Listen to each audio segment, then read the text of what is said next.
Atong Sayron ang dugang pang mga balita sa Mindanao. Makauban nato si Cyril Chavez live sa Cagayan de Oro City.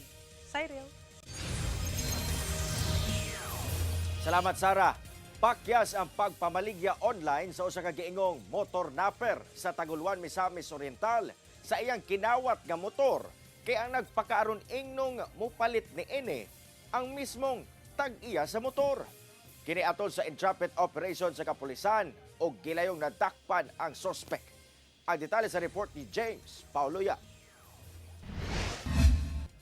Kini ang aktual nga pag-aresto sa kapulisan sa usa ka lalaking giingong nangawat og motorsiklo sa barangay Igpit Upol sa Misamis Oriental sa sa buntag adtong Martes. Sigon sa complainant, igo lamang kuno niya giparada ang iyang motorsiklo gawa sa ilang balay apan kalit kining nawala.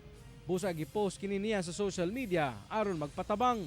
Naagi isa ka concerned citizen nga nag-send sa ako og information nga iyang ipa-verify og mao ba daw among gipangita then sakto man pod sa kuan description nga gihatag then akong ipa-verify sa akong mga sakto man. Dali-dali matud pa niya nga gikadil ang maong sospek sa tinguha nga mabawi pa ang iyang motor. 18,000 pesos matud pa ang baligya sa motor sumala sa biktima. Gilayong nagkasaog entrapment operation ang Taguluan Municipal Police Station.